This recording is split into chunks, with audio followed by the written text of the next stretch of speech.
Jesus says, "Set yourself apart from the world and receive my peace and my calm." March 24th, 2015.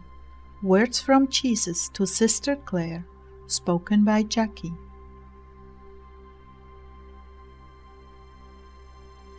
Jesus began, "Peace. I speak peace to you, my bride. Your heart is full of apprehension and expectation, many knots tied here and there. Oh, how I wish for you to rest in me and have my peace. I do not want you to pass that apprehension on to my children. Rather, peace, rest, and calm." Lord, I don't know how to do that.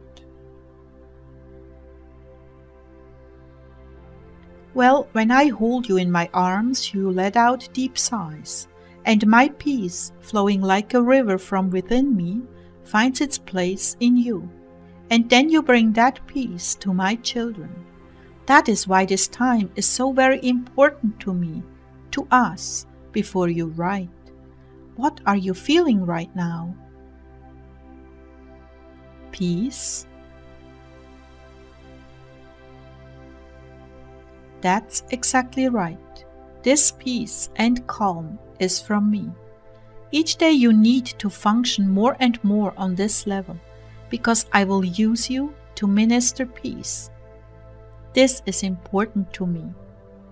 Don't underestimate the power of the enemy to derail the faith of many, simply because they were filled with worldly anxiety. There are plenty of people on the internet talking about all the threats coming upon the world, especially for Christians. My people need to find me and my peace. Your channel is to be about finding peace in me. I'm their refuge.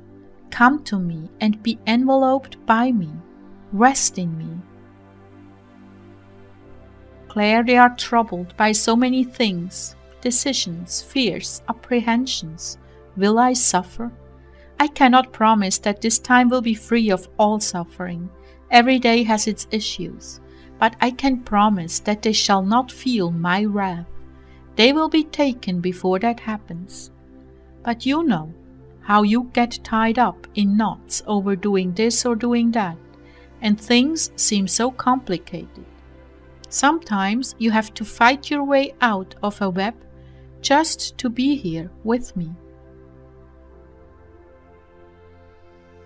Well, many of my brides have not simplified their lives and cut off things that bind their time. Many. I want this to change. I want them to begin to live right now as they will live in heaven. Yes, there are duties to attend to, but if they reassess these things, they will find ways to cut their time in the world by at least half. So many things are taken for granted, like going to the store. You know what you've experienced there, putting it off and off and off until finally it had to be done. Well, this is a good thing because the stores are very fracturing, very disruptive to the deep peace I impart to each one in their quiet time, in their involvement with the world, be it a seemingly harmless TV show, a trip to the store, a magazine. All these things are fraught with ideas that stick in their heads and rob them of peace. It is so important to have a pure heart and a pure mind. The mind can only handle so much, and if it is secular in nature, it erodes what takes place in my presence. It clutters the mind, so there is no room for me. But after a while, Lord, don't we need a break to keep our perspective? Yes, but make it a break that is simple and pure. Like a walk in the field, noticing the buds on the trees, the grass peeking through, the playful antics of cats and dogs.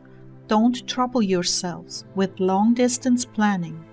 Don't engage in, I've got to fix this, I've got to fix that. These are the devil's ploys to draw you into projects that will tire you and deplete you of your spiritual peace. They very often require trips to the store or shopping on the net. This is very, very, very detrimental to a spiritual person, and alas, they don't pick up on it. They think it is just innocent work that has to be done. But Satan knows better, so he commands his demons to work on guilt over projects that should be done. You're irresponsible, you should have done that last year, etc. I don't want their minds in this place. I don't want your mind in that place. I want everyone focused on heaven and my coming for them. Part of the foolish virgin's problem was that they were so tied up in the world, it didn't occur to them to bring oil for their lamps. Projecting from there, they thought, well, I'll just be a little while and back to work. Their minds were on what was waiting for them to do at home, not really on me or my agenda, very much like Martha. But the wise virgins, like Mary, thought they could wait and wait and wait for me. It wasn't a waste of time, it was bliss, because all they had on their minds was me. Everything else was a burden, and so they were happy to think, he might be delayed, good, then I can just be quiet and wait. I'm serious here, beloved. I want to get a concept across. The foolish virgins were carnally minded, taken up with the doings of the world. They considered having to wait a waste of time. You've been there. You know what I'm talking about. You've struggled with this all your life, and it's only been very recently that you've, for the most part, overcome yourself.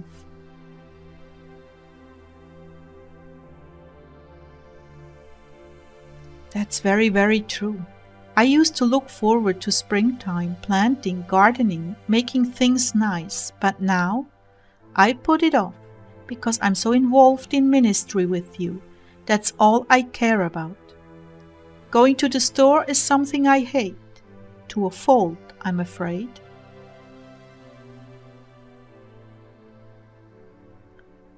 Do you see how far you've come? Yes, Lord, you've done this thing in me. And you cooperated.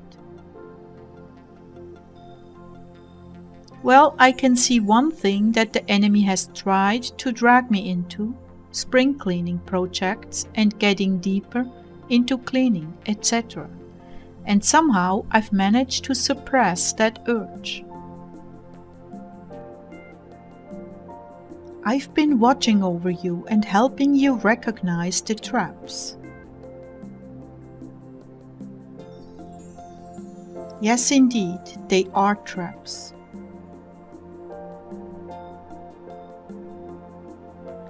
May I say to you all, you don't have time for this? Keep your minds strictly on heaven, my coming, and what simple thing you can do for your neighbor, in a spirit of brotherly love. Draw the line, my brides, I'm coming. Don't get seduced into any worldly endeavors that take attention off of me. Keep your eyes on the prize. Military people do not get involved in secular affairs. Do only what is necessary as a matter of duty. And when I say necessary, I mean get by necessary, not throwing yourself into projects that will deplete your energy or attention and make you weak. When you are in a weakened state, the enemy is nearby. Like wolves that study the herd to see which are most vulnerable, the demons study you and wait until you are tired, overworked, and exhausted. Then they pounce on you with doubt, fear, insecurity, unbelief. Don't allow yourselves to go there. Stay vigilant, stay alert, stay centered on me. Keep your eyes open and don't walk into any traps set for you. When I say traps, I mean an urgent phone call where someone is asking for your help and you can see it's going to wear you out. That's not me. That's not brotherly love.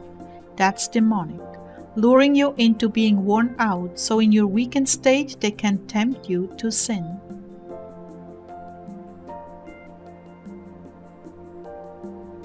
Another trap is, oh, I just have to do that. Something you've been putting off. Stay calm and really look at the problem. Is there a way around it without you diving in head first? Claire, that's why I've been holding you back on the front house. This is a huge temptation to cause you to collapse in fatigue. So far, you have been wise to sidestep it and think of ways around it. That email was a Trojan horse unleashing all kinds of have-tos. You have been trained in seeing that, so you didn't fall for it, but it was a big temptation to pull you off of me and your ministry.